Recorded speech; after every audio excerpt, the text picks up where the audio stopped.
China's population has been growing non-stop over a great period of time. They went from 500 million to about 1.4 billion.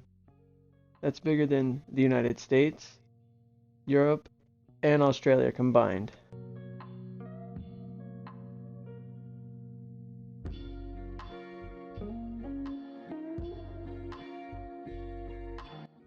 Due to the constant growth of China's population, China's government had to come up with a plan. Their plan was have the one-child policy. China's one-child policy was part of a birth planning program designed to control the size of its own population. It set a limit on the number of children a parent could have to only one, the world's most extreme example of population planning.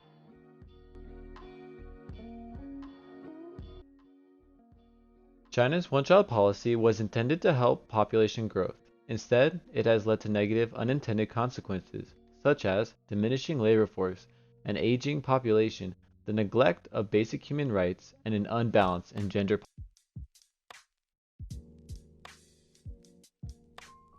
The policy was generally a good deal at first that brought many benefits to the society. Because the population went down, China found its resources did not deplete as fast. There was also less people to manage and have work, but on the other hand, many issues arose. We can see that there was an issue with the 4-2-1 homes.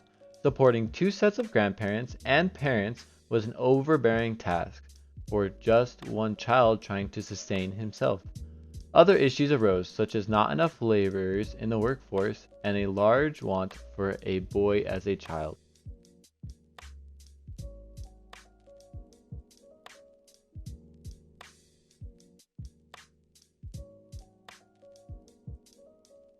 We decided to get some professional help. I didn't know the one-child policy was still in place in China, but the one-child policy was an attempt to population growth in China, and it was focusing on, unfortunately, males rather than females. So they created a shortage in females, so they actually ran into some problems in some parts of China where they didn't have enough females to keep the population consistent. So as far as how I think it would help the population, I think education is always better than governmental policies. Well, at the moment, they instated a two-child policy. So do you think that would help them economically? Economically, it depends on what they're doing with the children. I mean, China has limitless resources as long as they trade with other people. But in China, since it's so large, enforcing that type of policy is virtually impossible, like the one-child policy, because there are rural places that nobody would ever be able to go to. So do I think it's going to help them economically? No. Do I think it's going to hurt them economically? Probably not, because the government determines most of their economics anyways. I mean, China has limitless resources as long as they trade with other people. But in China, since it's so large, enforcing that type of policy is virtually impossible, like the one-child policy, because there are rural places that nobody would ever be able to go to. So do I think it's going to help them economically? No. Do I think it's going to hurt them economically? Probably not, because the government determines most of their economics anyways. Sweet. But how did they enforce this policy? A bureau that they set up, which is just in charge of population control, and they would send people out to see how many children those people had. But of course, they would know they're coming, so many of the people would just hide their kids or have them run off into the woods, etc. So it is virtually impossible to enforce. The only people that followed the policy were the people that believed in it from the beginning, because it is less economically stressful as a family to only have to raise one kid as opposed to several. So enforcement was virtually impossible, but if they did catch somebody, theoretically the stories go that they would kill those kids, etc. But whether that actually happened or not is hard to prove, because China doesn't like to show what they did or didn't. Furthermore, will this affect other countries? About it, if the countries that trade with China, yeah, they'll probably be super happy because there's more people to trade with. The countries that don't trade with China will become increasingly concerned because China controls a large percentage of the total world population. So that can lead to China becoming more of the economic powerhouse than they are now.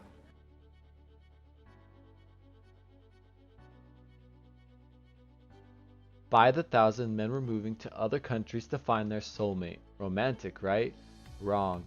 With the new policy, a lack in the man-to-woman ratio was created. Speaking in the past, we found that men and women had no issues with this ratio. It was pretty even. Everything changed when the one-child policy was enforced. There were too many men. 40 million too many. But why so many men, you might ask yourself? You see, in China, historically, it was stated that men are not only the head of the household, but would carry on their family name. Men also being the more respected gender in China. Multiple issues rose from this. You can only have one child to be a boy, right? To grow into a strong man and carry on the family legacy. Well, what if you had a girl? Or what if this boy was handicapped or had autism, etc.? Sporadic efforts were made to modify the one-child policy to try to fix this.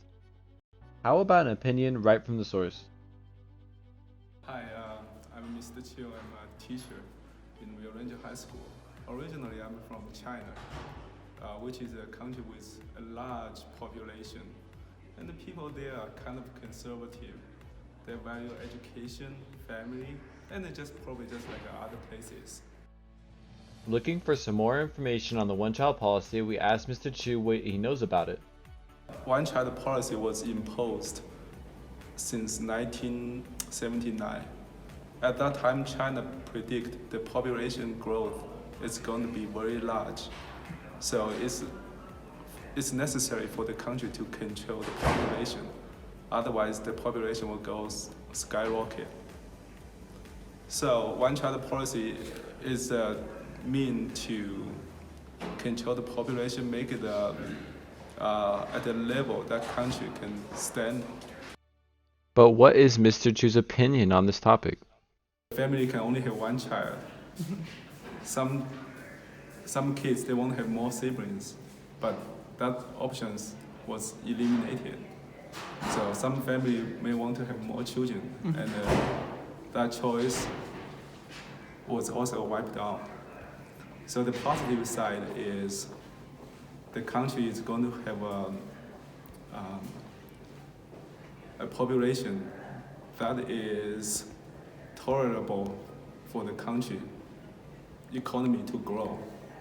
Do you think this policy has changed the way China views their culture from before and then after? The culture remains the same. The birth control is just necessary. And no country wants to have a population of more than 2 billion or 3 billion, right?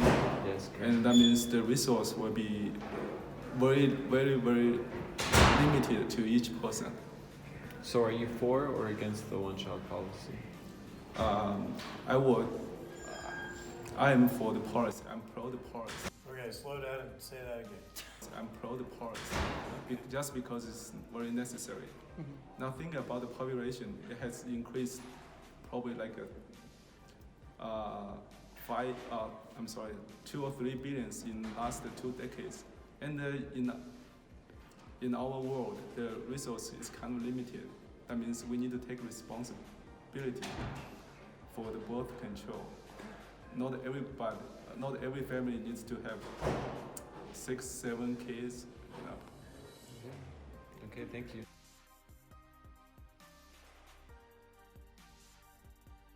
The one-child policy in China has affected China socially, politically, and economically, but even more than that, it's affected China's people's rights and responsibilities. By creating this policy, the Chinese government has taken away their choice.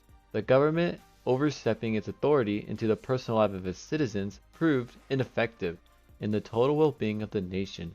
Because of this, it has damaged the society economically and socially.